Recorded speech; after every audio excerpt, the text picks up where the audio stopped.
dia a todos e todas que nos acompanham em mais um MP Talks, Políticas Públicas de Prevenção do Feminicídio, reflexões a partir de um estudo empírico. E hoje, para nós continuarmos esse estudo e nossas reflexões sobre as questões da violência doméstica, da Lei da Maria da Penha e do feminicídio, que nos acompanham desde o mês de agosto, desde o início do mês de agosto, nas comemorações do agosto. Nós temos dois colegas aqui muito competentes e referências nessas áreas. Para mediar esse evento, eu estou aqui com a doutora Fernanda Broll, que eu só vou apresentá-la, porque ela depois apresentar o nosso querido palestrante, conhecido de todos, uma referência. Eu digo se todo o evento do CEAF, Fernanda, às vezes não precisa saber da matéria, basta tu ter o telefone de alguém. No meu caso, eu teria o telefone aqui da Ivana Bataclin, da Fernanda, do Tiago, da Carlinha Froza, e deu para mim, da Bianca, aí das colegas aí de atuação na área, que a gente está com já um leque de pessoas pensando para poder refletir e amadurecer essas matérias. Tiago, bem-vindo. Vou apresentar a doutora Fernanda. Bom, a doutora Fernanda Broll é minha colega, promotora de justiça. Vou confessar, eu chamo ela de Broll, mas ela é Carvalho de Almeida, promotora de justiça criminal de Santo Ângelo, está no Ministério Público, nem vou dizer isso, né? Essa cara linda, desde 98, ela é especialista em Direito da Criança e Adolescente pela Fundação Escola Superior do Ministério Público, facilitadora dos cursos de construção de paz e de círculos transformativos, facilitadora do encontro vítima-ofensor e conferências restaurativas, atuante na difusão e implementação da justiça restaurativa desde 2005, dou meu testemunho com um brilhante trabalho, como palestrante e coordenadora de projetos, promotora de justiça da terceira promotoria hoje criminal da cidade de Santo Ângelo, com atribuição, inclusive, na violência doméstica e familiar, e integrante, eu já agora aproveito aqui para dar um grande abraço, que foi quem fez o contato contigo, Tiago, que a nossa querida coordenadora do nosso GPVID, que é o Grupo Especial de Prevenção à Violência Doméstica, recém-criado. A Carlinha hoje já mandou um abraço para ti, Tiago, e pediu para me avisar que ela só não está aqui porque ela está na estrada, num projeto institucional bem importante, que é visitar essas promotorias aí, que estão se instalando para observar e ajudar a gente fortificar esses nossos núcleos de prevenção e apoio à violência doméstica. Doutora Fernanda, doutor Tiago, é um prazer. A casa é de vocês e que essa seja a primeira de muitas visitas ao nosso Centro de Estudos e Aperfeiçoamento Funcional do Ministério Público do Rio Grande do Sul. Doutora Marta, doutor Tiago, colegas que estão conosco agora no CEAF e também as pessoas que estão no YouTube, dividindo esse momento de aprendizagem, de reflexão e de troca conosco. Um bom dia a todos e a todas, e agradeço imensamente esse espaço ao CEAF, por intermédio da doutora Marta e de uma equipe excepcional de trabalho, né, que faz com que esses eventos sejam uma alegria não só para quem assiste, mas também eles são muito, pela eficiência, são muito bons para quem vem dividir algum conhecimento aqui no CEAF. Muito obrigada. Doutor Tiago, aqui eu me coloco como sua aluna, né, dos dois cursos que já participei contigo, nosso colega do Ministério Público do Distrito Federal e Territórios, uma referência nacional na área de combate à violência de gênero, um colega professor, pesquisador, escritor, um colega que tem, e também atuante na execução, né, no Ministério Público. Então, um colega que reúne todas as qualidades indispensáveis e vai além, né, para dividir conosco, então, o seu conhecimento hoje. É com muita alegria, muita satisfação que nós recebemos aqui no Ministério Público do Rio Grande do Sul, e já deixamos o convite para que realmente essa seja um dos nossos encontros aqui, né? Porque com a infinidade de assuntos que tu abordas, eu poderia voltar muitas vezes aqui, e os assuntos seriam sempre diferentes, e o acréscimo de conhecimento para nós seria enorme. Bom, pessoal, o objetivo do nosso encontro hoje é nós refletirmos um pouco sobre políticas públicas de prevenção ao feminicídio. E para nós refletirmos, é bem interessante, porque nem todos os colegas que hoje participam dessa atividade têm uma atuação direta, né, no Tribunal do Júri, e muitas vezes podem não ter uma visão, daqui a pouco, muito clara sobre os nossos números aqui no Rio Grande do Sul. Né? Que daqui a pouco a gente pode pensar que os números não são tão expressivos e que não justificariam essa nossa preocupação em pensar políticas públicas no nosso estado. Então, rapidamente, eu trouxe alguns dados estatísticos do nosso estado, aqui do Rio Grande do Sul, para que a gente se assuste, né, e algumas pessoas talvez se surpreendam, se entristeçam, e também que isso nos tire, né, de uma zona de conforto ou de uma certa acomodação, para que a gente perceba que o nosso trabalho precisa ir muito além do que a gente vem fazendo até hoje. Em que pese a gente faça o máximo dentro daquilo que nos é possível, mas é preciso mais, né? E os nossos dados, eles foram retirados a fonte é o Observatório da Violência, né, contra a Mulher, da Secretaria de Segurança Pública aqui do Estado, e a análise desses dados foi feita pela Polícia Civil do Rio Grande do Sul. No ano passado, nós tivemos 79 feminicídios consumados no Estado, né, não é pouca coisa. Isso aqui a gente está tratando só dos consumados, né, fora as tentativas. Algumas informações que depois, acredito que durante a explanação do Tiago, ele vai trazer uma contextualização bem mais efetiva, né? Então, 43% desses feminicídios ocorreram no final de semana, 56% desses 79 ocorreram durante o dia. Esse dado agora, próximo, é bastante importante. 82% das vítimas de feminicídio consumado no estado nunca tinham feito um registro de ocorrência contra o seu agressor.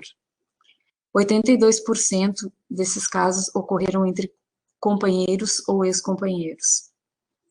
E 70% dos feminicídios consumados ocorreram na residência da vítima do agressor, quer dizer, né, o lar não é, muitas vezes, o lugar de afeto e respeito, de segurança para muita gente, para muitas mulheres. Desses 79 feminicídios, em 38% o meio empregado foi o uso da arma de fogo, né, que foi a maioria, 34% o uso da arma branca, e o outro percentual, para fechar os 100%, então, aí vem outros meios, asfixia, enfim, e outros meios.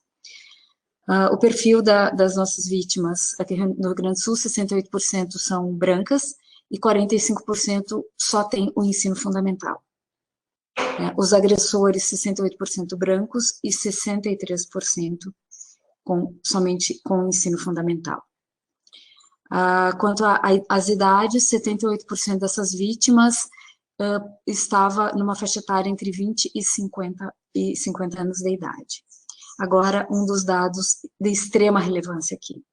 Dessas 79 vítimas de feminicídio do ano passado, 93,7% não possuíam medidas protetivas em vigor, quer dizer, as medidas protetivas de urgência, elas salvam vidas.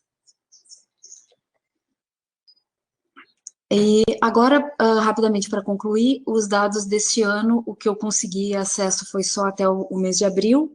Então, até o mês de abril nós tivemos 34 feminicídios consumados no estado. Só no mês de abril foram 14 feminicídios. Desses 14, 12 vítimas não possuem medidas protetivas de urgência em vigor. Só 2 tinham medidas protetivas. E aqui, para concluir, então, essa breve introdução, é bastante importante que nós, que atuamos direto, não somente nos processos e nas situações de feminicídio, mas principalmente os promotores das áreas criminais que atuam na violência de gênero em geral, não somente nos crimes contra a vida, que a gente atente para a importância de darmos uma olhada nesse material das diretrizes nacionais do feminicídio. É um material que tem à disposição, né, na internet, em que ali tem orientações em como processar, julgar, investigar, processar e julgar, né, com uma perspectiva de gênero, as mortes de mulheres, mas também nos traz bastante sugestões de um trabalho preventivo. É bem importante que a gente tenha acesso e dê uma olhada nesse material. Que a gente intensifique, a partir da fala do Tiago, eu tenho certeza que nós vamos ficar mais estimulados a isso, que nós intensifiquemos os nossos estudos a respeito das questões de gênero e das interseccionalidades. E, por último, que a gente realmente faça valer, né, a lei que determina que nós passemos a realizar as avaliações de risco, considerando que a análise dos fatores de risco, ela é extremamente importante na prevenção de violências de gênero mais graves e, obviamente, né, na prevenção aos feminicídios.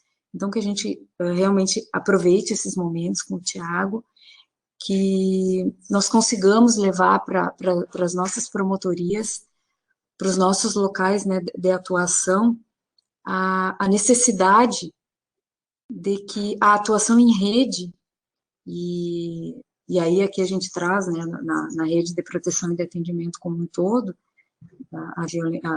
em relação à mulher, nossas redes nos municípios, que os serviços e os profissionais da rede estejam preparados para fazer as avaliações de risco, que saibam reconhecer os fatores de risco, para que a gente, então, tenha no nosso trabalho um grande e efetivo aliado na prevenção dos feminicídios. Bom, dito isso, então, eu vou fazer a apresentação, né, do nosso colega, do Tiago André Pierobon de Ávila, nosso colega promotor de justiça no Ministério Público do Distrito Federal e Territórios, tem um currículo riquíssimo, né, um currículo belíssimo, é doutor em Ciências Jurídico-Criminais pela Universidade de Lisboa, com estágio de pesquisa de doutorado no Instituto Max Planck para o Direito Penal Estrangeiro e Internacional em Friburgo, na Alemanha, estágio de pós-doutorado em Criminologia pela Universidade Monash, em Melbourne, na Austrália, professor associado do PPG Direito do Centro PPG Direito do Centro Universitário de Brasília, investigador integrado do Instituto de Direito Penal e Ciências Criminais da Faculdade de Direito da Universidade de Lisboa, pesquisador afiliado do Gender and Family Violence Prevention Center da Faculdade de Ciências Sociais da Universidade de Monash. É promotor de Justiça no Ministério Público do Distrito Federal e Territórios, titular da 2ª Promotoria de Justiça de Violência Doméstica contra a Mulher de Brasília, professor nos programas de pós-graduação em vários cursos, inclusive, né, na Escola Superior do Ministério Público da União e no IDP, bem como perante diversas instituições públicas e privadas, atuando principalmente nos seguintes temas, e olhem a riqueza dos temas: sistema de justiça criminal, direitos humanos, criminologia, controle externo da atividade policial, violência de gênero, racismo, crimes contra crianças e adolescentes e educação corporativa. Bom, Tiago, com essa apresentação do teu currículo e sendo, assim, uma aluna que admira extremamente o teu trabalho, e hoje eu estou aqui como uma aluna, né, junto a boa parte dos demais colegas, eu te passo a palavra e peço que tu fique muito à vontade para dividir, então, os teus conhecimentos e que te sinta acolhido pelo Ministério Público do Rio Grande do Sul. Obrigado, então, Fernanda, obrigado a Marta pelo convite que foi feito aí pelo CEAF, do Ministério Público do Rio Grande do Sul. É sempre um prazer estar com os colegas e as colegas aí do Sul. Eu me lembro que, salvo engano, um dos últimos eventos presenciais a que eu compareci antes da pandemia, se não me falha a memória, foi um evento aí em Porto Alegre, salvo engano, no final de 2019, naquela época que a gente ainda podia fazer as viagens, né, e tá perto dos colegas. Mas, apesar das limitações, esse novo método, né, de ensino telepresencial nos dá essa oportunidade de, apesar da distância, estarmos juntos. E eu fico muito feliz de estar novamente aí com vocês. É uma alegria sempre muito grande. Quem sabe numa próxima oportunidade aí a hora que melhorar a pandemia, né, a gente consiga estar presencialmente, vai ser também um prazer muito grande. Obrigado, Fernanda, pela tua apresentação, pelas tuas palavras. Foi um prazer muito grande ter você. E, aliás, não só a Fernanda, mas esses cursos que eu ministrei pela Escola Superior do MPU, a gente teve quase que uma invasão, né, das gaúchas lá no curso, porque foi o estado, a unidade federativa que mais teve representações, né? Eu lembro que alguém aí do Sul divulgou o curso para a rede de ensino local, e aí eu acho que alguém da Secretaria de Educação falou, não, esse curso aqui vai ser obrigatório, todos os professores têm que fazer. E eu lembro que a gente recebeu um monte, né, de professores e professoras aí do Sul, e foi um prazer enorme para a gente trocar experiências, conversar com os colegas do Sul. Fico muito feliz mesmo com esses resultados. Aproveitar o ensejo para mandar um abraço para as queridas Carla Froza, Ivana Batalhin, que são colegas muito queridas aí do Sul, também são referências nacionais no tema, então as colegas aí do Sul têm mesmo que se orgulhar do seu quadro, né? Eu costumo brincar que o Ministério Público do Rio Grande do Sul não tem um quadro funcional, tem uma constelação funcional, tamanha a grandeza aí das colegas. Bom, feitas essas considerações iniciais, deixa eu compartilhar aqui com vocês a minha tela. Então, qual é a ideia da gente conversar hoje, né? Sobre as políticas públicas de prevenção ao feminicídio e algumas reflexões a partir de um estudo empírico, né? Esse estudo empírico é um estudo que foi realizado pela Escola Superior do Ministério Público da União, é um estudo que a gente começou em 2018 e encerrou em 2020. Esse estudo teve o apoio do Núcleo de Gênero do Ministério Público do Distrito Federal e contamos com a supervisão externa do Instituto Anis. A professora Débora Diniz nos deu a honra de acompanhar metodologicamente essa pesquisa. Era uma pesquisa que teve uma equipe, né? Eu tive o privilégio de coordenar a equipe, mas junto comigo estiveram também a Marcela Novaes Medeiros, que ela tem um doutorado em psicologia pela Universidade de Brasília. O tema de pesquisa dela é especificamente sobre fatores de risco em contexto de violência doméstica. Hoje a Marcela é talvez aí uma das grandes referências nacionais nessa temática de fatores de risco de violência doméstica. Junto conosco tivemos a Kátia Chagas e a Elaine Vieira, ambas são da equipe do setor psicossocial do Ministério Público. A Kátia tem um mestrado em serviço social, a Elaine tem um mestrado em psicologia. A Thaís Magalhães, ela é a diretora executiva lá do nosso Núcleo de Direitos Humanos do Ministério Público, tem também um mestrado em Direitos Humanos pela University College of London.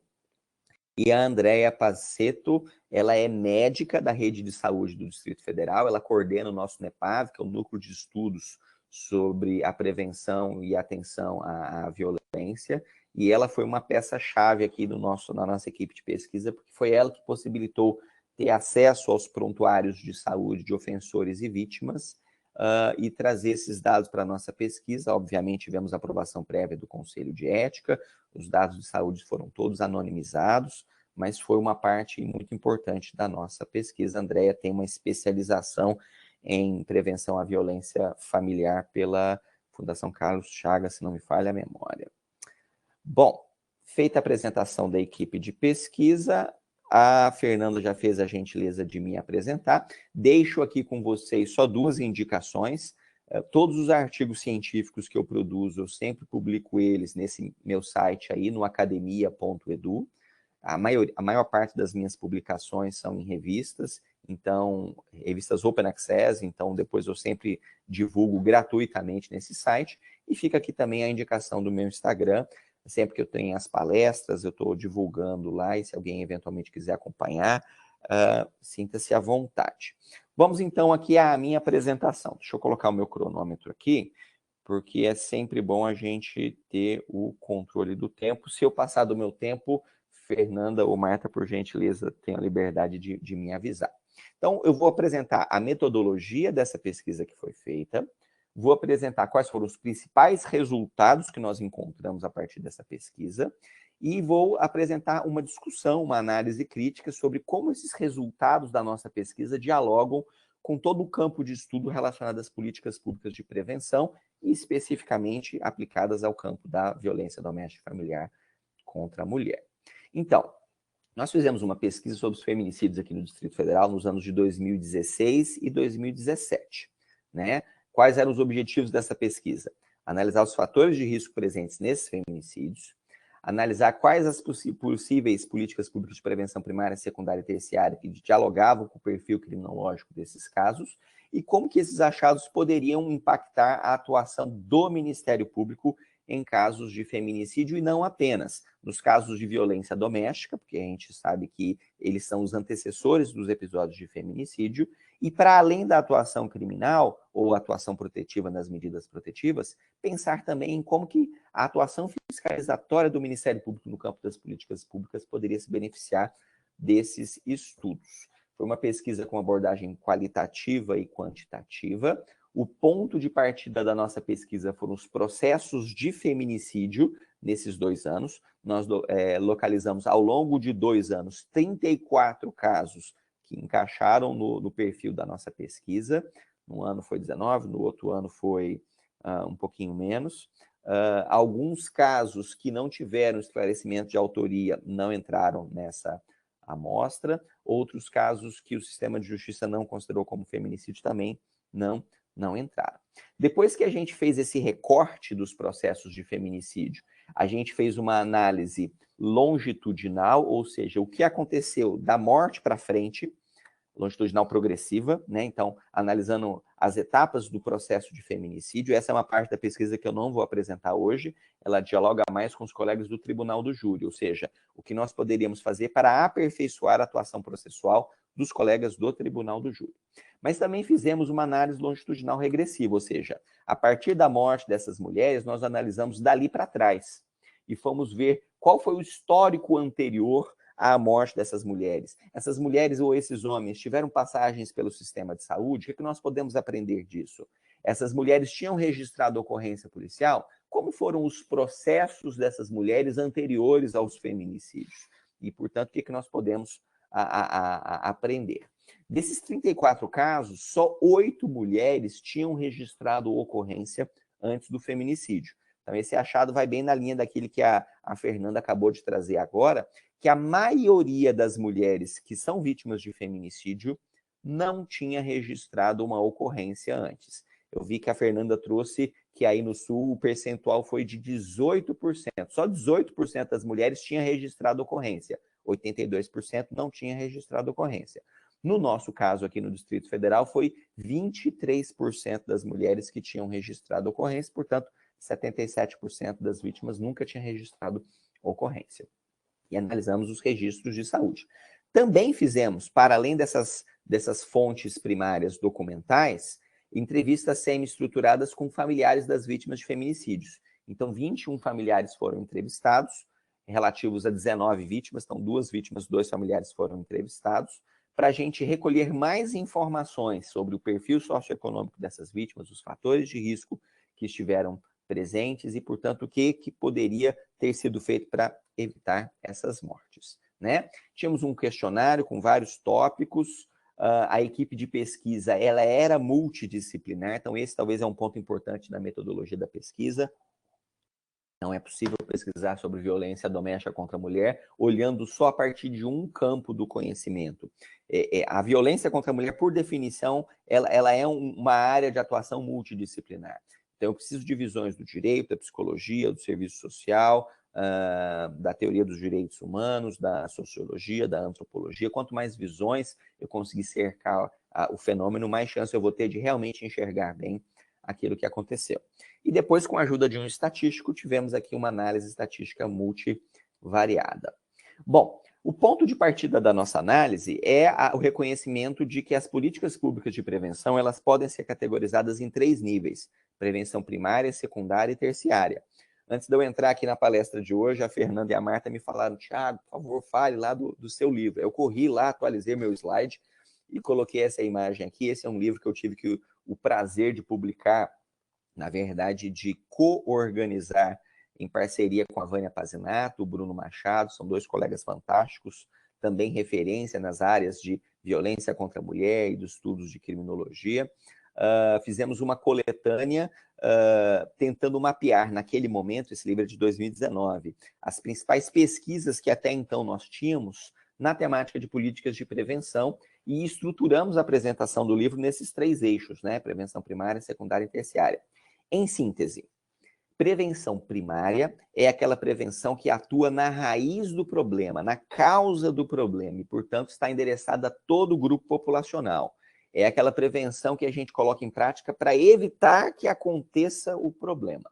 No caso da violência contra a mulher, a raiz do problema é essa visão sexista, estereotipada, de papéis que dividem funções sociais entre homens e mulheres, que atribuem uma posição de poder, de comando aos homens, um papel de subserviência, de cuidado, de ser dominada às mulheres, e que atribui aos homens, ou alguém em lugar dos homens, esse papel de fiscalizar o controle da sexualidade da mulher, do efetivo cumprimento dos papéis de gênero da mulher, inclusive com a possibilidade de recurso à violência para exercer essa disciplina pelo não cumprimento de uma expectativa de um papel social. Essa é a causa da violência contra a mulher, a discriminação de gênero, estereotipada entre homens e mulheres e uma legitimação do recurso à violência como forma de manutenção desse status quo de relações sociais. Existem outros fatores que entram em cena, especialmente os fatores de risco, mas o fator de risco não é ele que causa a violência contra a mulher. O fator de risco, ele aumenta a probabilidade da ocorrência de um episódio de violência. Tratar dos fatores de risco também é uma estratégia importante de diminuir o fenômeno da violência contra a mulher, mas ele não é a causa da violência. É importante ter essa perspectiva de que a prevenção primária atua na causa. Portanto, desconstruir essa visão estereotipada de papéis entre homens e mulheres é uma estratégia essencial para evitar a ocorrência de episódios de violência doméstica. Isso a gente chama de prevenção primária, está ligado com as campanhas de educação social, educação nas escolas, maior participação das mulheres nos espaços políticos, nos espaços de decisão, maior inserção das mulheres no mercado de trabalho, sem um contexto de discriminação. Isso tudo diminui o risco da violência contra a mulher. A segunda perspectiva é a prevenção secundária, também conhecida como intervenção precoce. Ela atua quando existem determinados grupos de risco para manifestarem um fenômeno e, portanto, nos estágios precoces de manifestação da situação de risco, eu vou intervir para evitar a escalada até situações mais graves do fenômeno. Normalmente estão relacionadas às intervenções de saúde ou de assistência social. E, finalmente, a prevenção terciária, ou a resposta, acontece quando já aconteceu um episódio de violência e, dado o caráter cíclico e o potencial repetitivo da situação de violência doméstica, a intervenção em um primeiro episódio de violência é extremamente importante para se evitar a recidiva daquele episódio de violência, a continuidade daquilo que nós chamamos de ciclo da violência. Então, essa categorização de prevenção primária, secundária e terciária, ela é reconhecida pela Organização Mundial de Saúde. Aliás, é uma nomenclatura que foi importada das ciências de saúde e aplicada ao contexto da violência doméstica, porque vale a pena lembrar que a violência contra a mulher não é só um problema criminal, é também um problema de saúde, é um problema social, e, portanto, todas essas estratégias fazem sentido aqui. Então, eu dividi minha apresentação em 3 partes: prevenção primária, secundária e terciária. Em cada uma delas eu vou apresentar os dados da pesquisa que dialogam com essa linha de prevenção.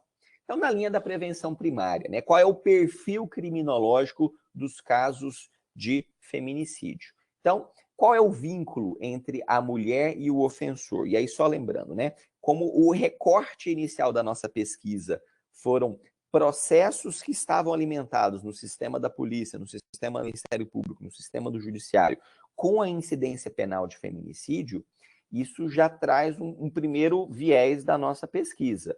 Nós só consideramos processos que foram reconhecidos pelo sistema de justiça como sendo de feminicídio. É possível que outras mortes de mulheres, em possível contexto de feminicídio, não tenham sido reconhecidas pelo sistema de justiça como sendo um feminicídio, e isso excluiria da nossa amostra. Para fazer uma pesquisa desse tipo, eu teria que ter a análise de 100% das mortes de mulheres, e para depois analisar se aquelas mortes eram ou não casos de feminicídio, para talvez identificar casos de mortes de mulheres que não foram reconhecidos como feminicídios, mas que, na verdade, eram feminicídios. Apesar dessa contextualização de uma limitação da pesquisa pela própria metodologia, os nossos resultados foram muito parecidos com uma outra pesquisa anteriormente realizada pela Débora Diniz, aqui no Distrito Federal, que aplicou exatamente essa metodologia que eu acabei de explicar, e, portanto, os dados são convergentes, parece-me sinalizar que temos um resultado muito próximo daquilo que era o que deveria existir. Então, a maioria dos casos envolvem a esposa ou a companheira, seguidos pela ex-esposa ou ex-companheira. Na sequência, a namorada, depois a ex-namorada e outros relacionamentos. Nesse outros aqui, nós tivemos um caso que o filho assassinou a mãe e um caso que era um cliente em relação a uma prostituta, mas ele era um cliente fiel daquela prostituta e ele acreditava que ele tinha um relacionamento afetivo com a mulher, e aí lá na sequência, quando ela tentou romper esse relacionamento, ele foi e matou-a. Quais foram os motivos que levaram ao feminicídio? Então, o motivo mais comum são os motivos diretamente relacionados à manutenção da relação afetiva, ou não aceitar o término do relacionamento, ou não aceitar, junto com a mulher, iniciar um novo relacionamento, suspeita de suposta traição, a mulher reclamar do companheiro e aí, na sequência da discussão, ele matar, comportamento ciumento ou controlador. Então, a principal causa das mortes são relacionadas à manutenção da relação afetiva. Mas, e esse é um ponto importante da pesquisa, também tivemos uma quantidade significativa, 35% dos casos, em que não tinha nada a ver com não aceitar o término da relação. Foram conflitos diversos. Conflitos relacionados à criação dos filhos, conflitos patrimoniais, a mulher já estava separada do homem há algum tempo e eles estavam fazendo a partilha do patrimônio e por conta de discussões sobre a partilha, o homem vai lá e mata a mulher. Conflitos aparentemente ordinários, em alguns casos foi até ali não passar o controle da televisão, a mulher falar que não tinha que passar o controle, o homem tirar a satisfação, evoluir e o homem ir lá e matar a mulher. Conflitos relacionados ao uso abusivo de álcool. O que essa segunda parte da pesquisa traz para a gente? Que a violência de gênero não é apenas não aceitar o término da relação afetiva. Eu sei que quando eu falo isso e uma socióloga ouve eu falando, ela fala, ô, Tiago, mas isso que você está falando é óbvio, né? É claro que violência de gênero não é apenas não aceitar o término da relação. Mas, pasme, acreditem se quiser, hoje uma das principais causas de resistência da aplicação da Lei Maria da Penha é uma falta de compreensão por parte do sistema de justiça sobre o conceito de violência baseada no gênero. E eu tenho algumas pesquisas sobre esse tema relacionadas à violência entre irmãos, ou a violência do filho contra a mãe idosa, que tem documentado que sistematicamente os tribunais têm recusado a aplicação da Lei Maria da Penha em outros casos que não o relacionado a não aceitar o término da relação afetiva, né, dizendo, olha, isso não é violência baseada no gênero, isso é conflito em relação aos filhos, isso é conflito patrimonial, isso é problema de álcool ou de drogas, isso não é gênero. E isso é, na minha visão, uma clara cegueira do sistema de justiça em relação ao conceito de violência baseada no gênero, né? É uma redução hermenêutica do campo de proteção da Lei Maria da Penha, que conflita de forma frontal com a diretriz protetiva da Lei Maria da Penha. Então, esse eu acho que é um achado importante da pesquisa. As mulheres não morrem só porque elas rompem relações. Essa é a principal causa da morte. É verdade.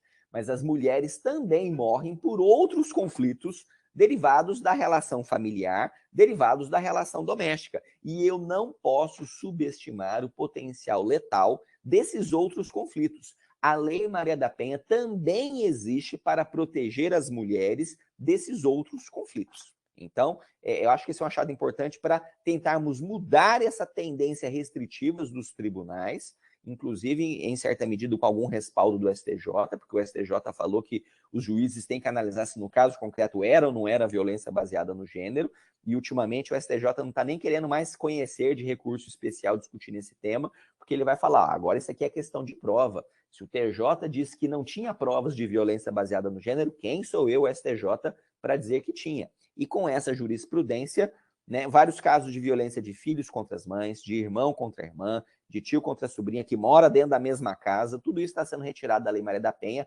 é um erro grave. Né? O que mais que nós achamos de importante aqui?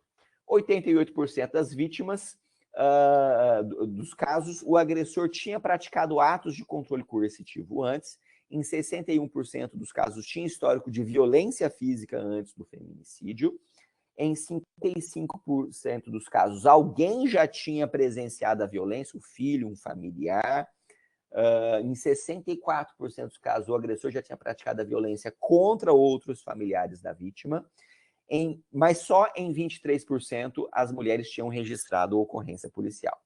O que esse achado traz para a gente de informação importante?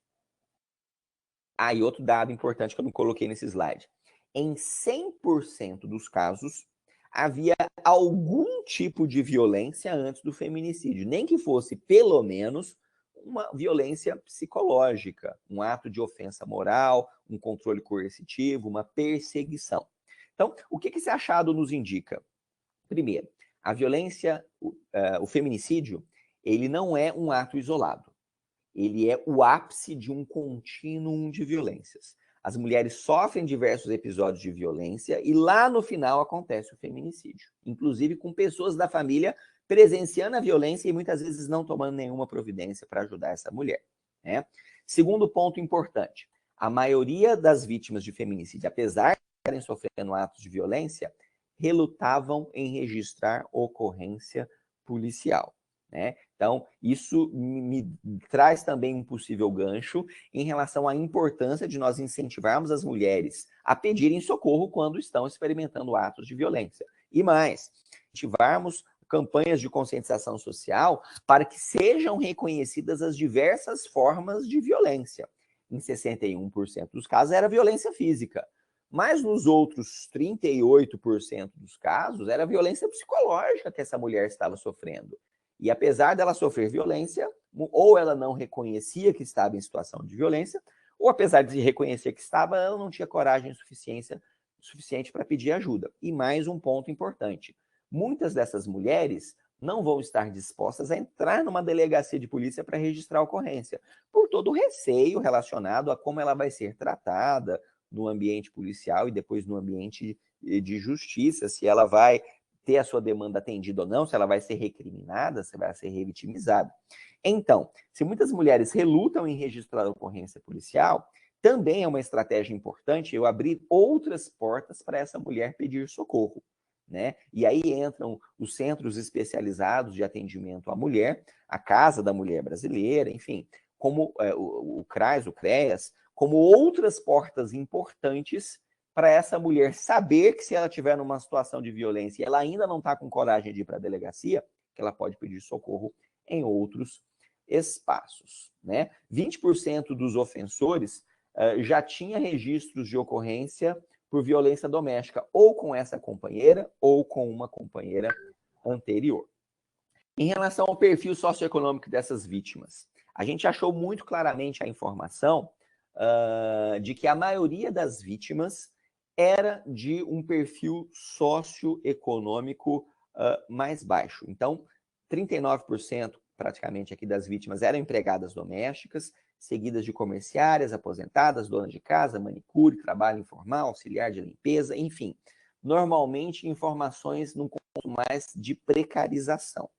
Vejam, só 3% das vítimas eram desempregadas e 12% a gente não tinha informações sobre a profissão.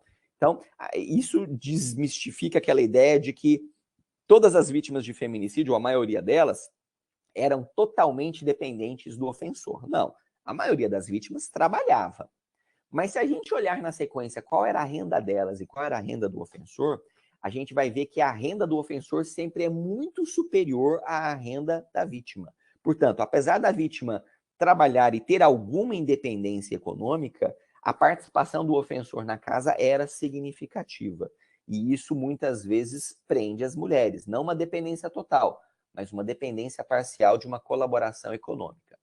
As profissões aqui dos ofensores, também a maioria dos ofensores estão em um contexto aí de profissões socialmente excluídas, né?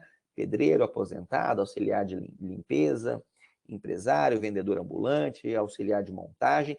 Temos alguns aí de classe média, mas a maioria deles eram de profissões mais excluídas. Em termos de nível educacional, a gente vê que, paradoxalmente, as vítimas tinham um nível educacional superior ao dos ofensores. Então, veja, a maioria dos ofensores era de ensino fundamental incompleto, né? A maioria das vítimas era de ensino médio incompleto, num percentual superior àquele dos homens. Talvez indicando aí que quando a mulher tem um nível de empoderamento um pouquinho maior que o do homem, isso gera uma situação de conflito, né, de contraste de expectativas. Esses homens com nível socioeconômico mais baixo podem ter representações sexistas mais intensificadas, o que pode levar a um risco do feminicídio. O que traz um outro gancho importante. Prevenção ao feminicídio não é só trabalhar com as mulheres. Prevenção ao feminicídio também é trabalhar com os homens, né? São duas faces de uma mesma moeda. O que nós estamos trabalhando aqui é em favor de relações mais humanas, relações de respeito entre homens e mulheres. Então, temos que trabalhar com as mulheres para elas terem a coragem de sair dessas relações abusivas, de não aceitarem, mas também preciso trabalhar com os homens, porque se eu trabalhar só com as mulheres, elas vão sair das relações, esses homens vão continuar perseguindo, e lá adiante eu posso ter o risco de um feminicídio. Se eu olhar o local onde aconteceram essas mortes e o nível socioeconômico de forma muito clara, a maioria dos feminicídios acontecem em bairros, né, no caso aqui do Distrito Federal, em que o nível de renda das pessoas é um nível de renda mais baixo. Eu não estou fazendo uma associação aqui automática entre pobreza e feminicídio, não é isso.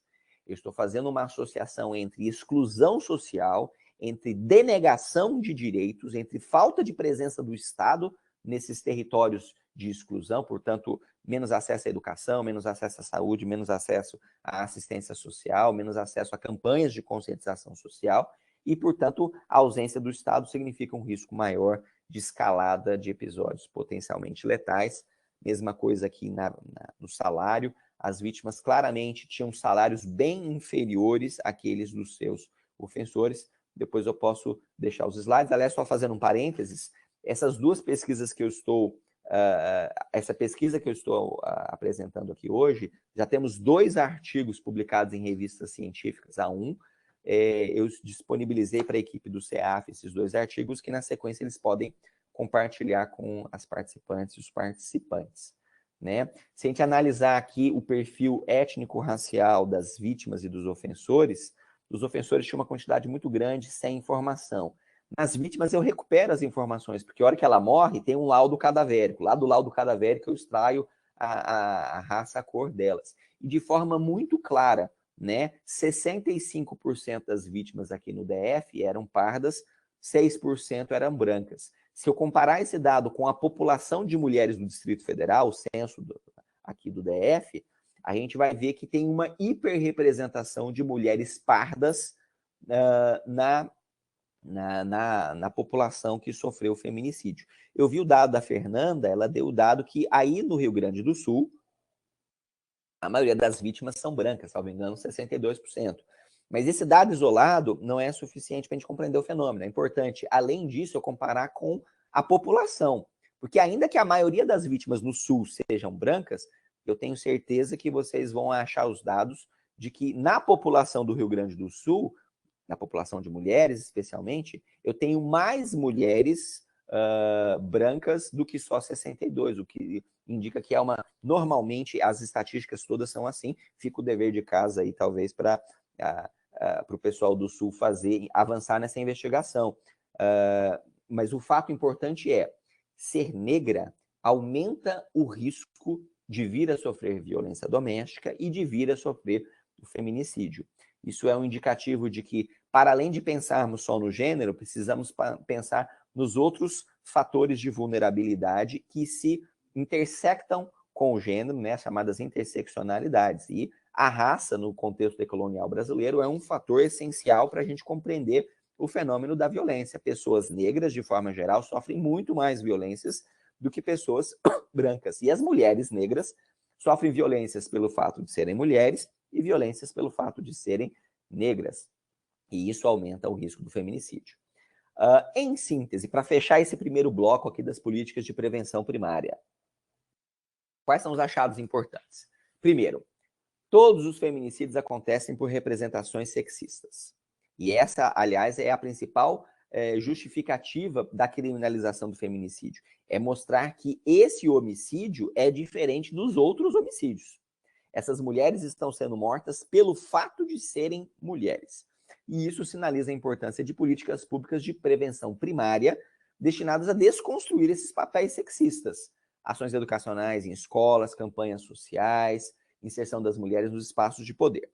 Segundo ponto importante, todos os casos tinham um histórico de violências anteriores, mas só 23% dos casos teve registro de ocorrência. Então temos que dar mais visibilidade à violência, temos que estimular as mulheres a pedirem socorro nessa situação.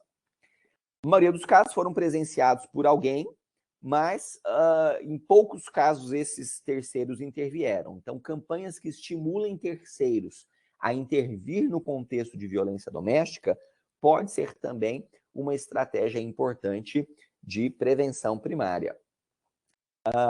No caso do Distrito Federal, eu não trouxe esse slide, mas eu trago aqui agora. 70% das vítimas no DF eram pessoas migrantes, ou seja, mulheres que nasceram em outros estados da federação e se mudaram para o Distrito Federal.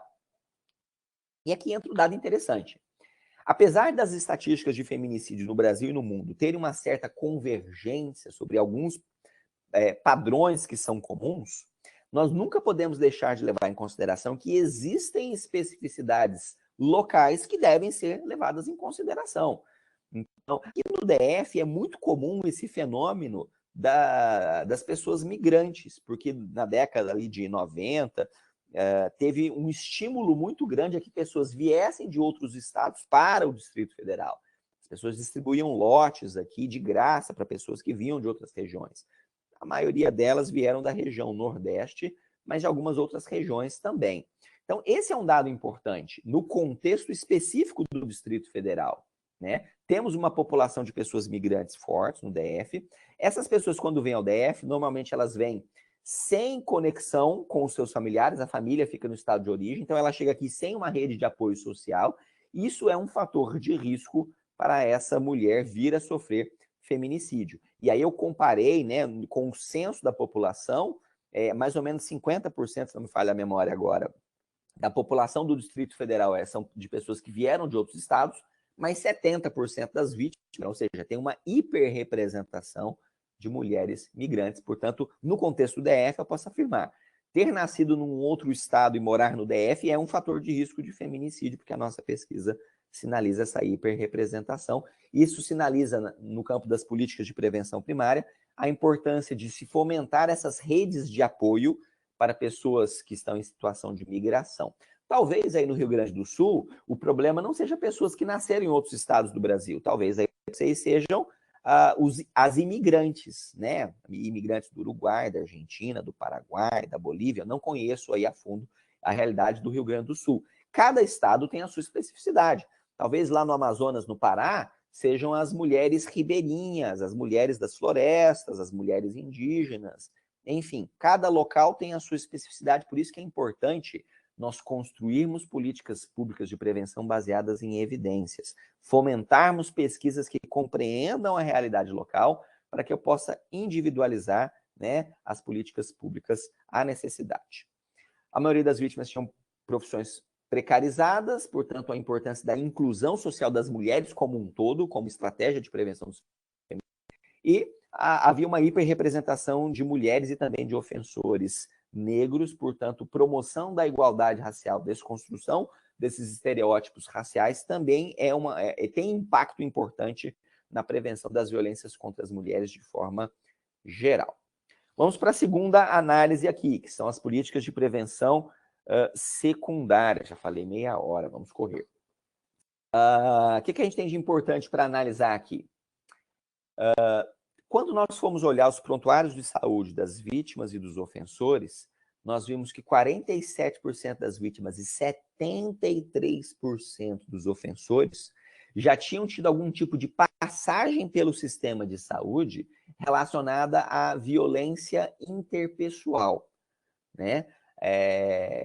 No caso das mulheres, uma quantidade significativa delas era de violência doméstica, não apenas de violência interpessoal. Mas, quando nós viemos analisar se teve notificação compulsória desses casos de violência que estavam documentados nos prontuários da saúde, só 19% das vítimas e 0% dos homens teve notificação compulsória, né? A notificação compulsória, é importante a gente destacar, ela não é uma notificação para a delegacia para ter investigação criminal. É uma notificação compulsória dentro do sistema de saúde, primeiro, para eu ter estatísticas, né, sobre o fenômeno da violência contra a mulher, e segundo, para eu integrar essa paciente com as políticas públicas de saúde destinadas à prevenção da violência contra a mulher. Então, olha só que interessante. Uma das principais fontes que nós temos de informações sobre a violência contra a mulher são as notificações compulsórias da saúde, que já dão um dado gigante, né, da dimensão da violência. Mas, pelo menos pela minha pesquisa, menos de metade dos casos foram notificados. Então, a hora que a gente olha para as pesquisas da saúde, a gente tem que pensar, isso aqui não é o retrato completo, não, isso aqui é só... Isso é menos da metade do fenômeno das que procuraram o sistema de saúde, foram aquelas outras que nem procuraram o sistema de saúde. Então, isso vai sempre indicando para a gente que a violência contra a mulher, na verdade, o que nós vemos aqui não é nem a ponta do iceberg, é uma lasquinha da ponta do iceberg. Tem toda uma quantidade gigante de violência que está subnotificada, né? Vários casos aqui de violência 7 meses antes do crime, 2 anos, 6 anos. Destaco aqui 2 casos, né? Em um dos casos, a vítima recebeu atendimento médico por agressões físicas praticadas pelo companheiro, agressões físicas graves, olho roxo ali. Ela falou para o médico que tinha sido o companheiro que agrediu e simplesmente não teve notificação compulsória, não encaminharam ela, porque aqui no DF nós temos um programa de atenção à violência no âmbito da saúde, não foi comunicada, não teve encaminhamento para a CAPS-AD, lá adiante a mulher foi assassinada, né? Outro caso aqui foi Bárbara, a mulher foi apedrejada pelo companheiro quando ela estava grávida, e isso gerou o aborto, ela perdeu a criança, né? Não teve notificação compulsória, 1 ano depois ela foi assassinada. Então, isso tudo indica para a gente, pessoal, algo que os estudos sobre feminicídio já têm há algum tempo indicado. Feminicídios são mortes evitáveis. Por que elas são mortes evitáveis? Porque o feminicídio não acontece assim do nada. O feminicídio ele é antecedido de sinais que vão indicando, olha, esse caso é um forte candidato para evoluir para um feminicídio. E apesar dos sinais claros do risco de feminicídio, né, nesses casos, pelo menos aqui, né, o Estado falhou em dar uma atenção individualizada a essas mulheres, o que lá adiante ensejou o feminicídio. Eu não posso dizer que necessariamente as mulheres não teriam sido assassinadas. O que eu posso dizer é apenas que o Estado não fez tudo que poderia e deveria ter feito para evitar essas mortes, né? Lembrando que a notificação compulsória ela é obrigatória, segundo a Lei 10.778. Notificação não para a delegacia, notificação para o sistema de vigilância sanitária dentro do sistema de saúde.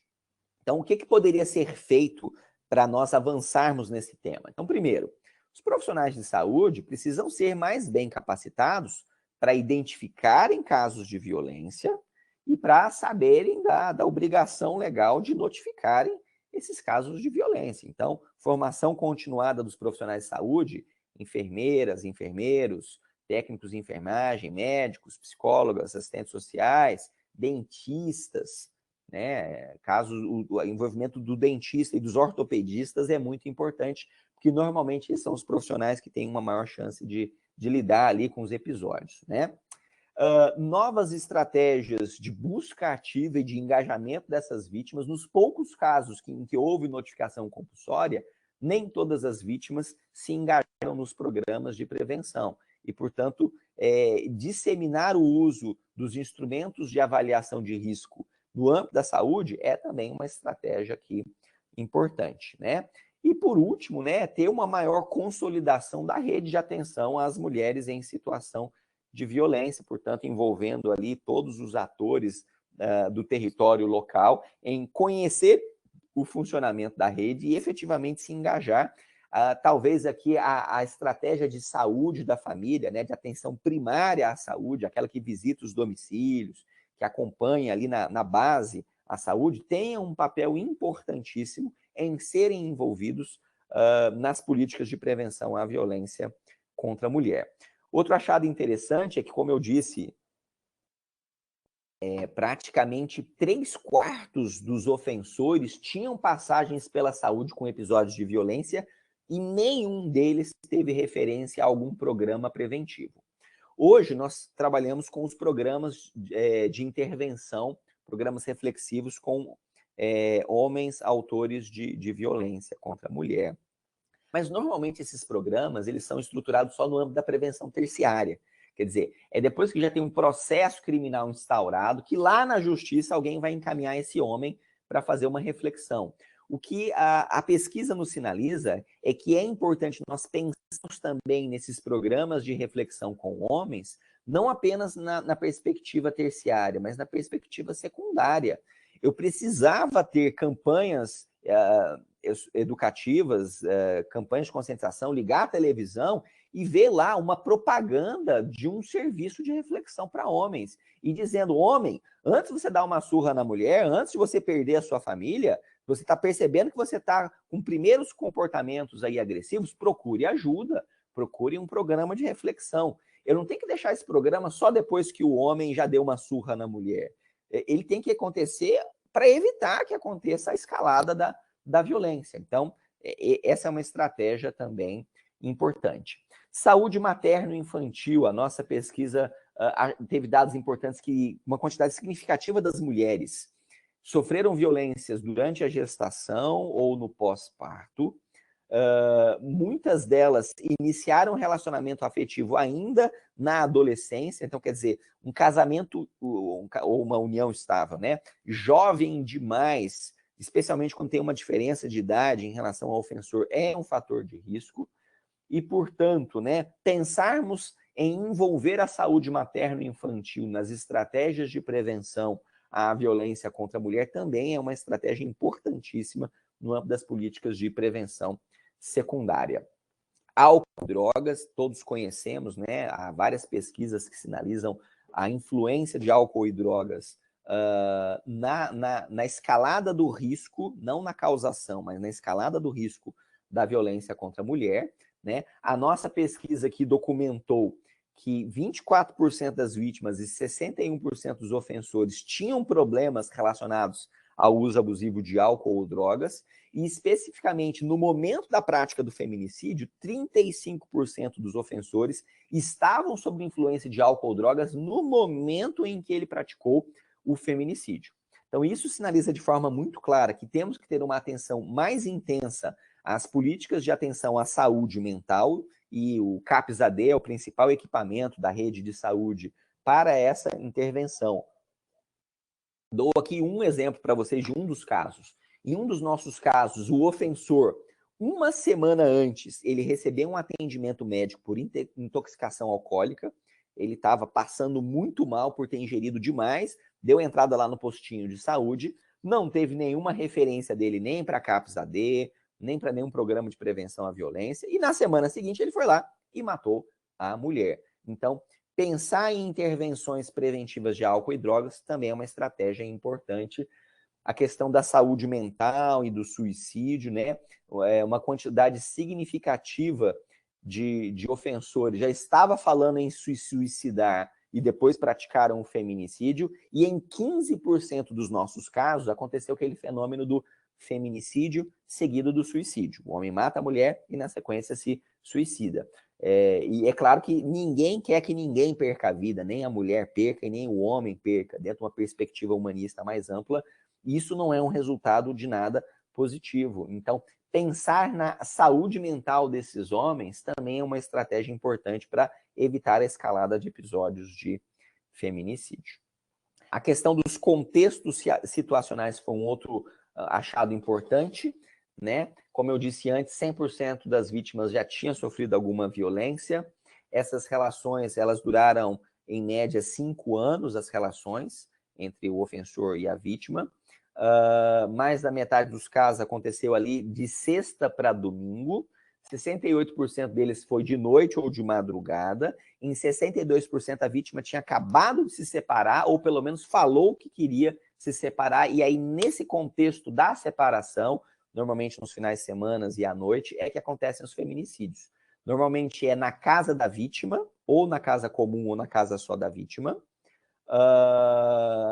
O principal instrumento da morte no DF foi faca ou arma de fogo. Eu vi aí que no Rio Grande do Sul o principal instrumento é a arma de fogo. Isso traz algumas preocupações para a gente. Por exemplo, quando uma mulher termina a relação, o momento de terminar a relação é o momento mais arriscado para a ocorrência de um feminicídio. Se eu sei disso, eu preciso colocar em cena políticas públicas que protejam as mulheres nos momentos em que elas decidem romper uma relação afetiva. Portanto, deferir as medidas protetivas nesse momento de rompimento da relação, se há um histórico de violência, se a mulher está com medo da escalada da violência, é importantíssimo para proteger essa mulher. Segundo achado que a gente entendeu importante, seria relevante que houvessem campanhas educativas para orientar as mulheres sobre como não se colocar numa situação de risco mais acentuado de escalada de um episódio de feminicídio. Por exemplo, em vários casos a mulher rompe a relação, é uma relação que já era marcada por violências anteriores, e aí o homem insiste em se encontrar com ela para discutir algum tema relacionado ao término da relação. E depois de muita insistência, a mulher aceita se encontrar com esse homem, normalmente na casa dela, onde ela se sente mais segura. E nesse momento em que ela se encontra sozinha com o ex-companheiro, com o ex-parceiro, para discutir o termo da relação, há um conflito que escala para a violência, que acontece o feminicídio. Então, penso eu, né, nunca é culpa da mulher o feminicídio, a culpa é do ofensor, não é disso que nós estamos falando. Mas apesar disso que eu acabei de falar, é importante que as mulheres saibam construir estratégias pessoais para a gestão do seu risco. E uma das estratégias importantes é, rompeu a relação ela era marcada pela abusividade, você não pode se encontrar sozinha com o seu ex-parceiro. Se encontrar sozinha com o ex-parceiro é risco de um conflito acontecer e, eventualmente, ele escala o feminicídio. Né? Então, as estratégias de gestão de risco, elas são importantíssimas para essas mulheres. Essas mulheres que foram assassinadas não receberam orientação, né? Ou porque não registraram ocorrência, ou mesmo nos casos que registraram, daqui a pouco eu vou chegar lá, não tiveram essa orientação, e lá adiante aconteceu o feminicídio. Outro caso, outro contexto situacional de risco que apareceu, que é muito importante, é esse. O casal se separa, mas decide continuar morando na mesma casa. Esse contexto, pessoal, é uma receita bombástica para acontecer feminicídio.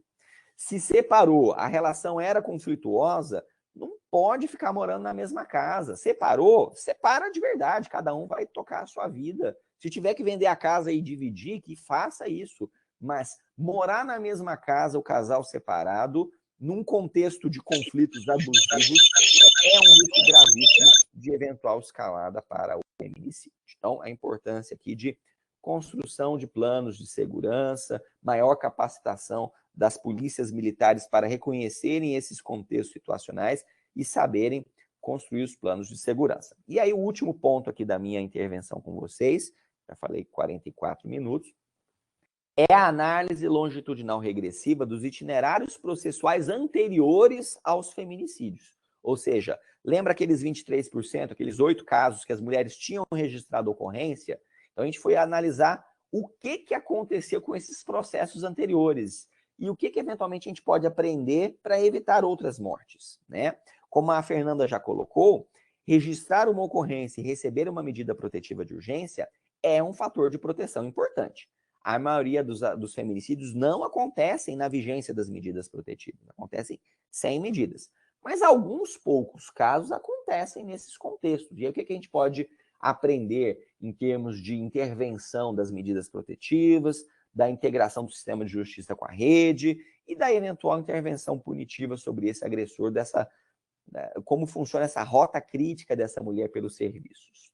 Bom, para analisar como que foi a resposta, eu tinha que ter algum parâmetro. E aí o parâmetro que a gente escolheu como paradigmas de boas práticas de atuação do sistema de justiça foram 3 documentos.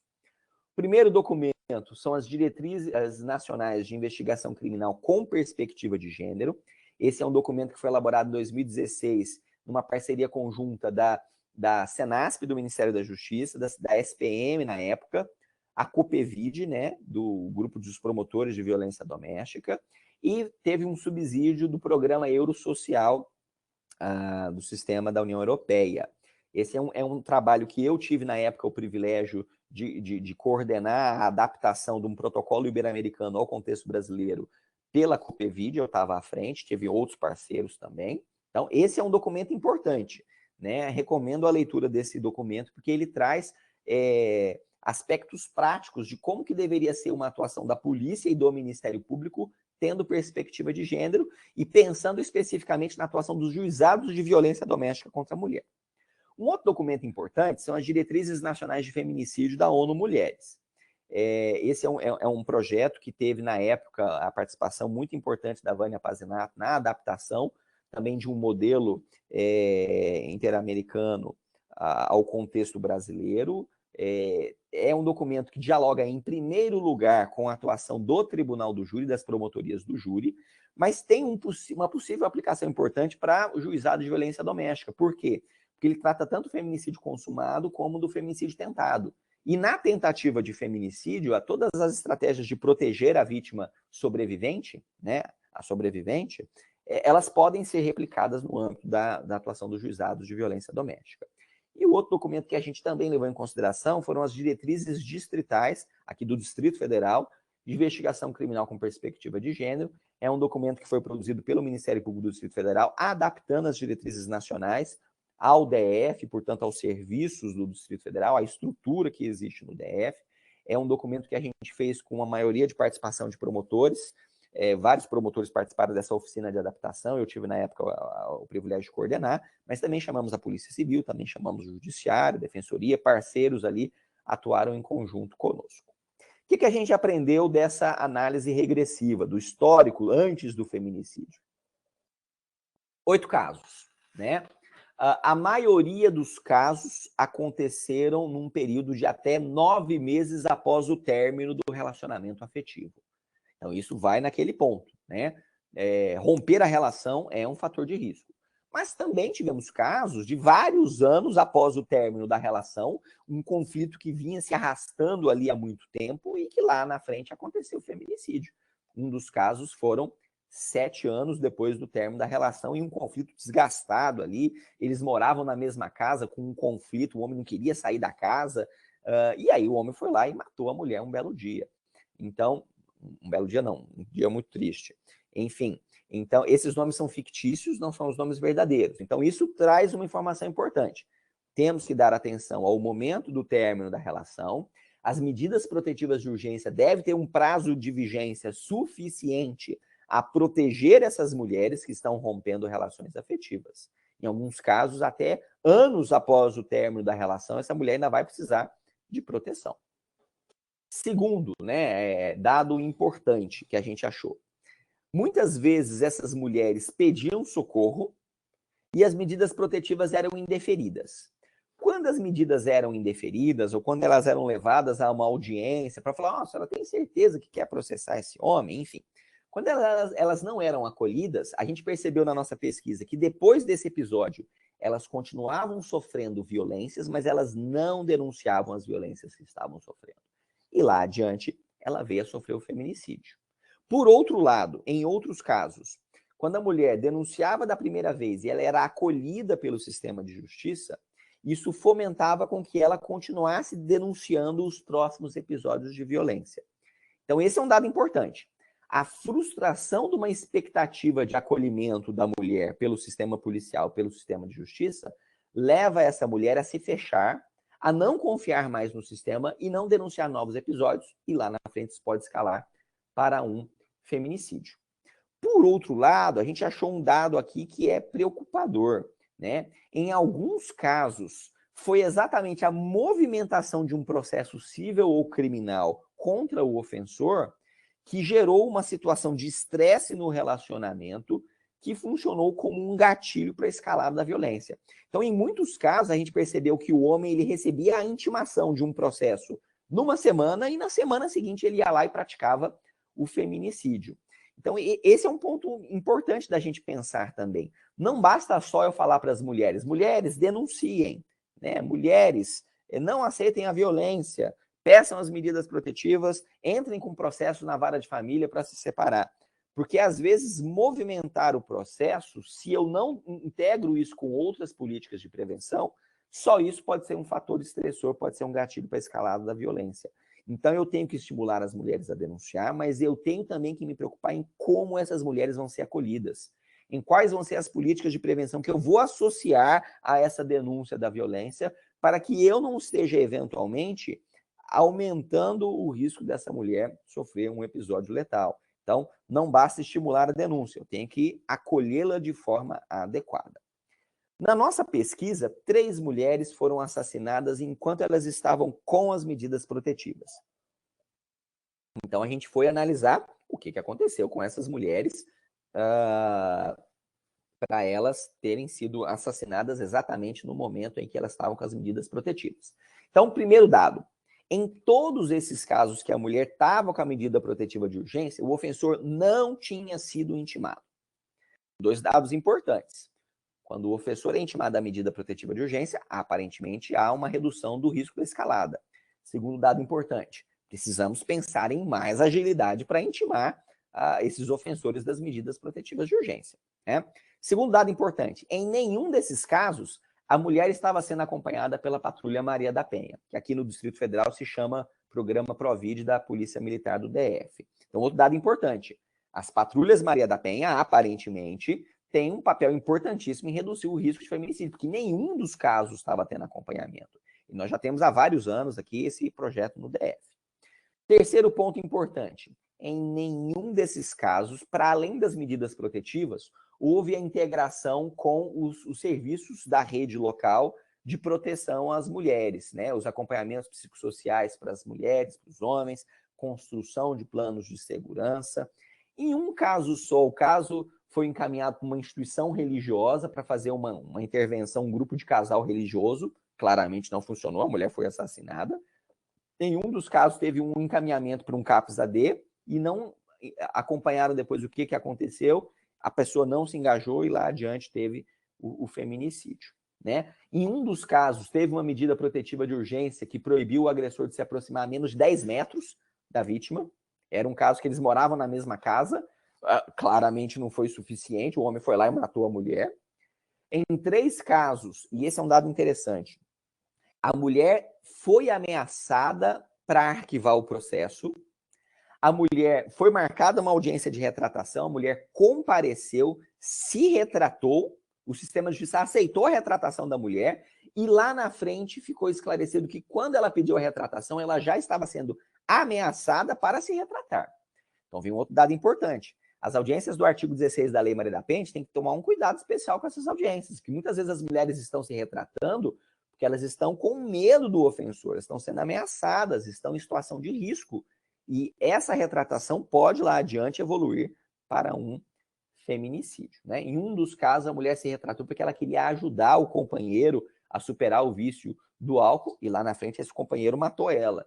Então, essa ideia das mulheres se sacrificarem, né, em favor da família, às vezes a gente tem que tomar cuidado porque isso pode ser ainda um fator de risco para o assassinato dessa mulher.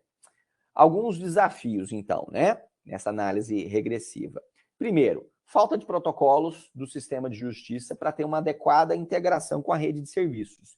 E aí o uso do formulário de avaliação de risco é uma estratégia importantíssima para azeitar essa integração do sistema de justiça com a rede de proteção.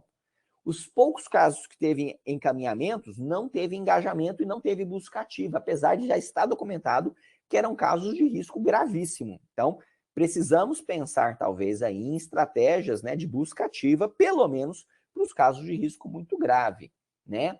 Em alguns casos, a vítima comunicou o descumprimento de medida protetiva para a delegacia, mas a delegacia não comunicou, perdão, não comunicou o sistema de justiça.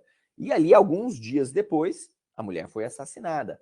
Então, mais agilidade nessa comunicação. Em alguns dos casos, os processos anteriores da mulher, a mulher tinha vários processos. No primeiro processo foi feito estudo psicossocial, já documentou uma situação de risco grave. No segundo processo, não houve o aproveitamento das informações dos processos anteriores. E aí ele foi tratado como um caso corriqueiro, não foi feito novas intervenções mais intensas e lá adiante aconteceu o feminicídio. Então temos que pensar em aproveitar as informações do histórico dos processos dessa mulher e um melhor compartilhamento dessas informações com todos os integrantes da rede de serviços. Para fechar a minha intervenção aqui, a análise da punição criminal. Em 4 casos, como eu disse, houve retratação à representação. Né? Em 3 desses casos, essa audiência foi designada de ofício pelo juiz, sem a mulher ter se retratado, e aí a mulher se retratou, e aí fica essa pergunta no ar, né? Isso foi feito como se fosse uma audiência de justificação na medida protetiva, mas será que essa mulher foi estimulada a se retratar, ou será que ela foi estimulada a não se retratar e ainda assim ela se retratou? Né? Lembrando que em 3 desses casos, a mulher estava sendo ameaçada para se retratar, né? Em um dos casos, a mulher se retratou na delegacia, não marcaram a audiência do artigo 16, a arquivaram direto, que está errado. Não é o que o artigo 16 da Lei Maria da Penha recomenda. Em 2 casos, a mulher se retratou em crimes de ação penal pública incondicionada, quer dizer, era vias de fato, ou perturbação da tranquilidade, na época que ainda tinha, ou lesão corporal. A mulher se retratou e o sistema de justiça aceitou uma retratação. Está errado, né? Talvez tenha sido um arquivamento por falta de provas, mas não foi isso que constou do processo. Em um dos casos, eram agressões recíprocas, e aí foi arquivado por falta de provas. Mas agressões recíprocas num contexto que a mulher já estava sofrendo vários episódios de violência. E um episódio que, naquele caso concreto, a violência experimentada pela mulher foi muito mais intensa do que aquela experimentada pelo homem. Então, é uma outra questão para a gente pensar. Outros países estabelecem estratégias de se analisar quem é o agressor primário no contexto relacional, né? Muito bem. Em 3 casos, o homem recebeu condenação criminal, né? Em 2 casos, ele foi condenado depois do feminicídio. E aí vem um ponto importante, né? Dos 8 casos, só 3 tiveram responsabilização. Então, isso me indica que, se eu pensar só em punir o ofensor para evitar que esse ofensor mate essa mulher, então a punição criminal aparentemente não é a melhor forma de prevenção. Porque o tempo, né, o timing de uma ação penal nem sempre vai casar com o timing da necessidade de proteção dessa mulher. A punição ela é importante para eu desconstruir na sociedade a normalização da violência contra as mulheres. Ela é importante como um projeto de médio e longo prazo. Mas para aquela mulher individual, não é a punição do ofensor que protege ela, são outras estratégias. Então, isso me parece que também é importante no sentido de que nós devemos ampliar os nossos horizontes. Não pensar só na punição criminal como a principal estratégia de proteger as mulheres.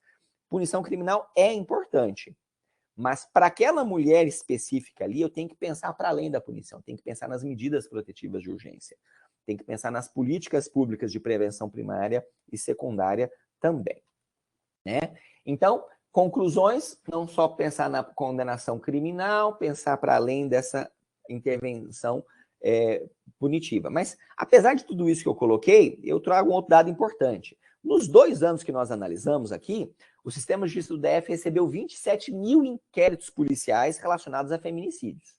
Só 34 feminicídios. Só 8 deles com boletins de ocorrência. E só 4 deles com boletim de ocorrência no último ano.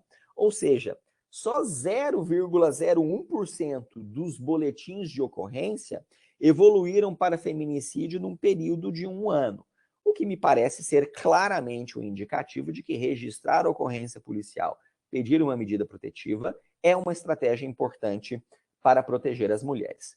Concluo, né, essa exposição aí, sinalizando no sentido de que, primeiro, nós precisamos institucionalizar a construção de políticas públicas que sejam baseadas em evidências, portanto, a importância do sistema policial, do sistema de justiça, produzir informações estatísticas qualificadas, não apenas quantidade de casos, quantidade de incidências penais, mas eu consegui mergulhar no perfil criminológico desses casos para extrair informações que, na sequência, me possibilitem construir políticas públicas que sejam individualizadas às necessidades dos casos dos feminicídios em cada um dos locais, em cada um dos estados, aí no Rio Grande do Sul também. E, por outro lado, a importância de o Ministério Público se dedicar não apenas à intervenção criminal, mas o Ministério Público se dedicar também e especialmente à fiscalização das políticas públicas de prevenção à violência contra a mulher, porque, aliás, essa é uma atribuição expressa do Ministério Público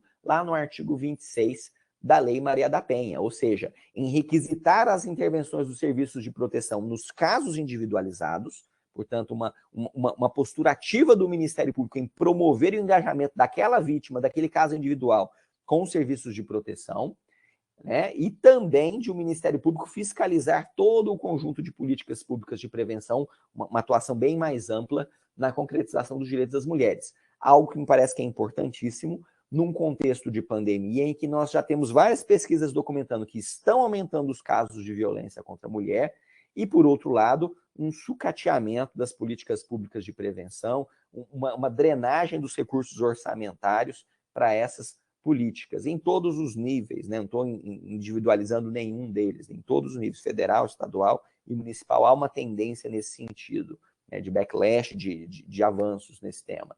Então, fica aí a minha reflexão para a necessidade de avançarmos nessas políticas. Agradeço, né, deixo novamente aqui os meus links e me coloco à disposição para a gente prosseguir aqui nos debates com a Fernanda e com os participantes. Tiago, as reflexões que tu nos trazes, elas nos inquietam, né? Nos põem acho que nos escancaram a realidade do quanto ainda há por fazer. Elas lançam luz num tema em temas que no dia a dia a gente percebe na atuação, mas que na correria tu acaba não tendo tempo para parar e pensar nessas articulações.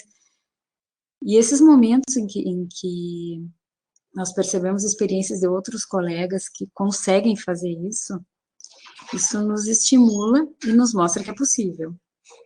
Então, a tua experiência, o teu trabalho, o teu estudo, eles nos trazem o alento de que é possível a gente qualificar mais os nossos serviços, a nossa atuação não só fiscalizatória, mas também de indutora das políticas públicas.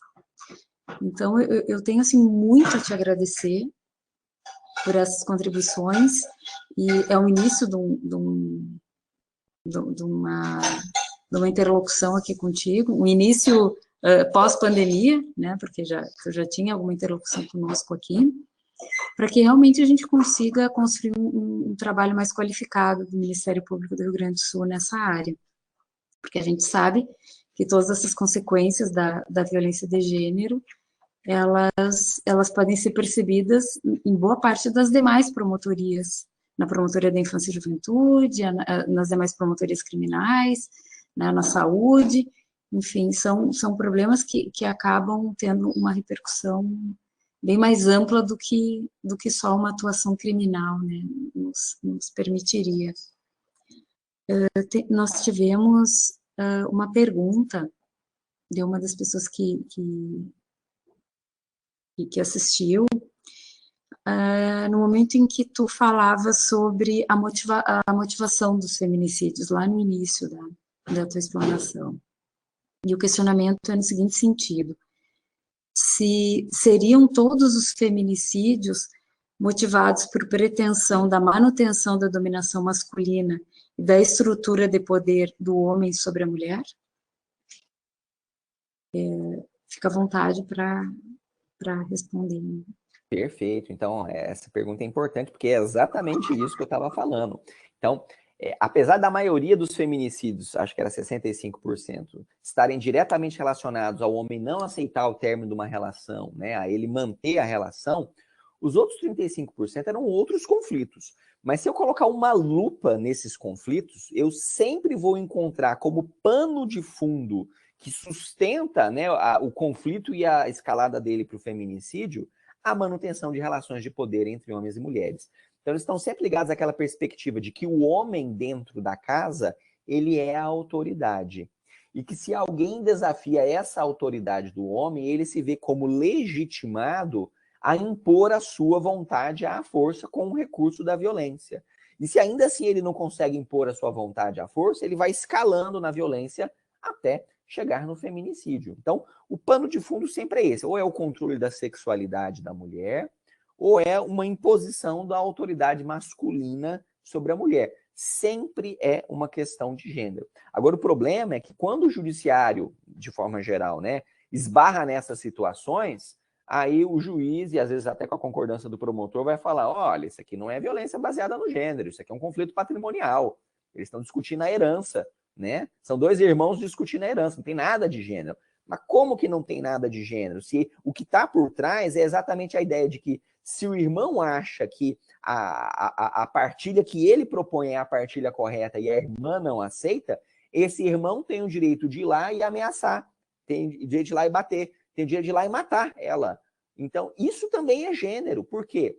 Porque é uma violência que atinge as mulheres de forma muito mais intensa do que ela atinge os homens.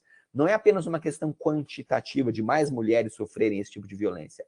É, acima de tudo, uma questão qualitativa, de eu enxergar que tem uma relação de poder que é invisível, e esse é o problema, porque as relações de gênero, elas são invisíveis, elas são normalizadas por uma visão sócio-histórico-cultural.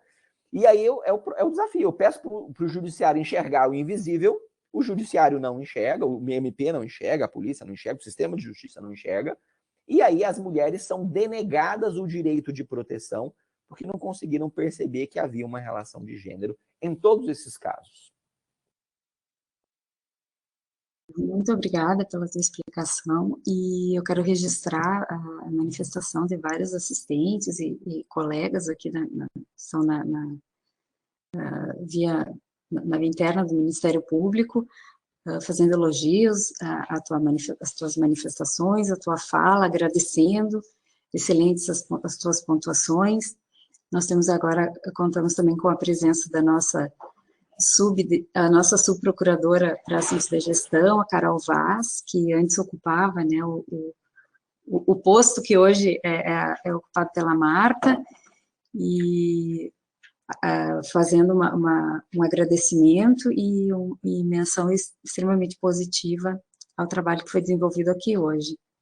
Eu estou aqui, literalmente, absorvendo tantas reflexões, e eu acho que eu que assisto os eventos e acompanho as diversas matérias, eu sempre procuro uma frase que impactou uma ouvinte aqui, qualificada pelo gosto e pelo respeito e pela importância que eu dou a esta matéria. Eu te diria que, no final, tu diz que a institucionalização das políticas públicas precisa ser baseada em evidências. Eu acho que é isso que tu e a Fernanda, sem combinar, nos trouxeram hoje, para essa reflexão com a comunidade, com os colegas, com os colaboradores, com os estagiários, com todos que estão aqui, que trabalham nessa matéria. O quanto é importante a gente aprofundar as questões das evidências, dos números, de aprimorar essa rede. Não adianta, como tu disse, porque ele dizia: olha, tem que proteger as mulheres, vocês têm que registrar ocorrência, se essa rede ainda está truncada. Eu acho que eu peguei assim, uma palavra que tu disse. Eu fiquei agora, antes de entrar no CEAF, eu pedi para substituir na violência doméstica de Porto Alegre.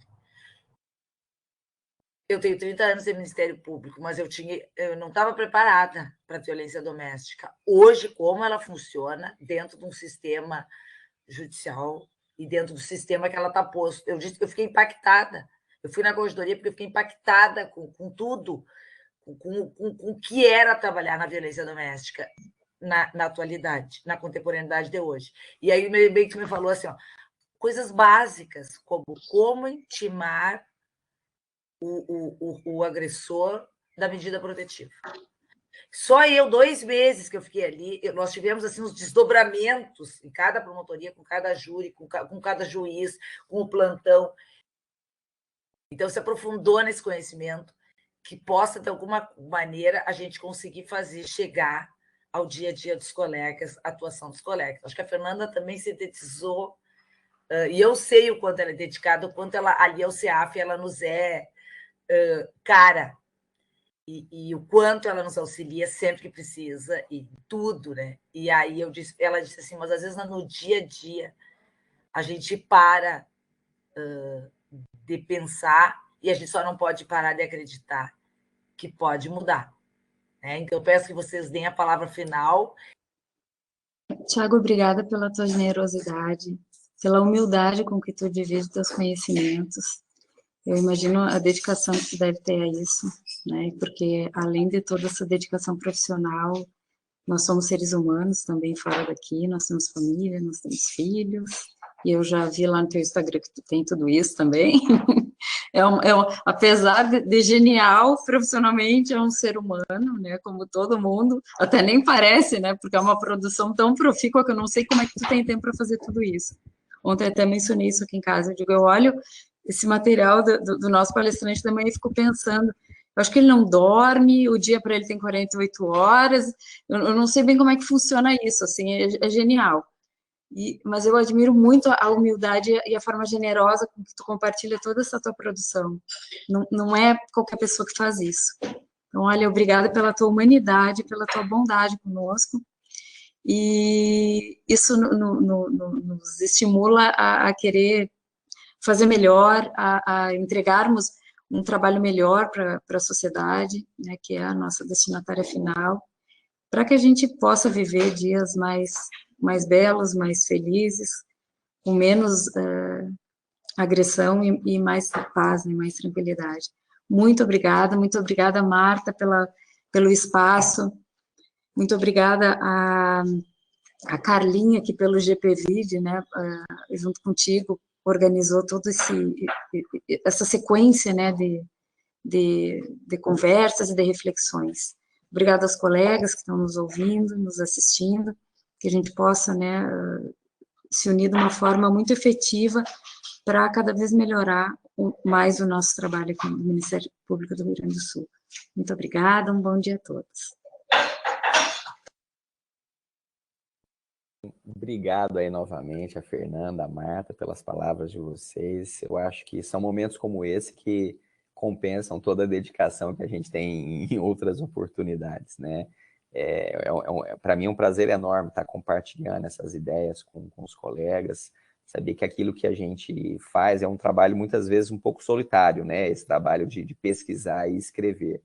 Mas quando a gente sabe que a gente está de alguma forma tocando outras pessoas, impactando a realidade, mudando, né, práticas, tentando dar a nossa contribuição para que a gente seja uma civilização melhor, né? Assim como quem veio antes da gente deu a sua contribuição, eu estou tentando dar a minha para que as próximas gerações, né, quem sabe as minhas filhas, aí meu filho, algum dia eu vou ter as minhas netas, que elas possam viver numa sociedade mais justa, mais igualitária. Que é importante dizer, não só para as mulheres, porque a igualdade de direito entre homens e mulheres é uma estratégia de sobrevivência civilizacional. Se queremos sobreviver enquanto seres humanos, precisamos desconstruir essa ideia, né, que está tão arraigada na visão patriarcal de que o homem ele vai lá, ele domina, ele conquista e ele explora. E essa ideia de exploração, ele se reproduz nas relações entre homens e mulheres dentro de casa, mas depois vai para todas as relações sociais. Em última análise, né, essa sociedade tão desigual, tão exploratória que a gente vive, no fundo tem a mesma raiz. É essa ideia, né, de que alguém se jogou no direito de dominar sobre o outro. Eu não posso compactar com a raiz desse mal, porque é uma série de outros males que depois vão derivando daí.